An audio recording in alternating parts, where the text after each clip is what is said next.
तंगवाणी में शहरी बाबन मलिक की आज़ादी लाइ धरणो हणंदड़ 24 ॼणनि ते ड्यूटी अटका जो केस दाख़िल कयो वियो आहे। मलिक बिरादरी JUI जिस्कम जिसाफ़ ऐं क़ौमी अवामी तहरीक जे कारकुननि ते केस दाख़िल कयो वियो आहे। अवां खे आगाह करे रहिया आहियूं अहम ख़बर जे हवाले सां त तंगवाणी में शहरी बाबन मलिक जी आज़ादी लाइ धरणो हणंदड़ 24 ॼणनि ते ड्यूटी अटका जो केस दाख़िल कयो वियो आहे।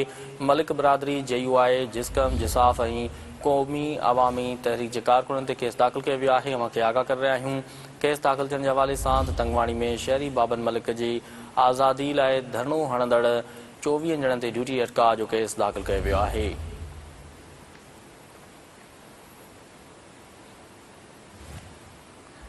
मलिक बिरादरी JUI जिस्कम जिसाफ़ ऐं क़ौमी अवामी तहरीक जे कारकुननि ते केस दाख़िल कयो वियो आहे।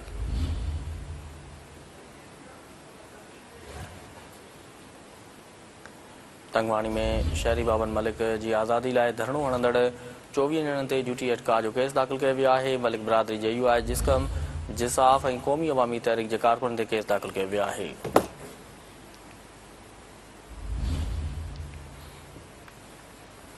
तंगवाणी में शहरी बाबन मलिक जी आज़ादी लाइ धरणो हणंदड़ 24 ॼणनि ते ड्यूटी अटका जो केस दाख़िल कयो वियो आहे।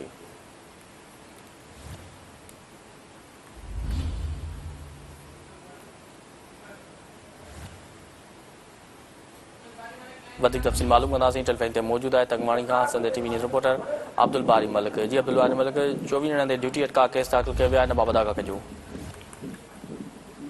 गुज़िरियल ॾींहुं जेके शहर जे मौजूदु शख्स नज़र हूंदो मलिक जे पुटु बाबन मलिक जे तंगवाणी पुलिस खंभे गुम करण जे ख़िलाफ़ शहर जे सियासी समाजी मज़हबी ऐं मलिक बिरादरी जे माण्हू जेको आहे जाफराबाद रेलवे फाटक वटि धरणे में जेका वेठा उनमें जे मथां पुलिस जेको त पुलिस अमलदार आहे मालिक ख़ुशि उनजे प्रयास ते शहर जे समाजी ऐं मलिक बिरादरी जे जेका माण्हुनि मथां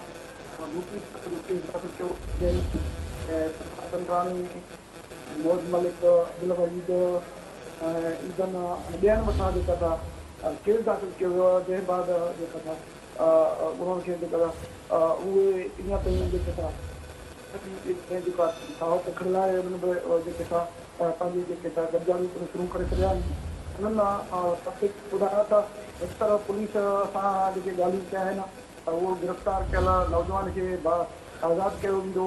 जेके मामला उहे तय थी विया त उहो ख़तमु कंदा आहिनि, धरणो ख़तमु कयोसीं। पर उन बावजूद बि जेका तंगवाणी पुलिस हिकु 72 वॾेरे जे जेका वांदा रहंदे असां मथां जेको बिना जवाब केस दाख़िल कयो था, जेकी जल्दी खां मज़म्मत कयो था। उन हवाले सां वधीक लाइमल जे उन ख़िलाफ़ जेको आहे तारीख़ करणु लॻी। ठीकु आहे बारी मलिक, तफ़सील ॾियण लाइ वॾी महिरबानी।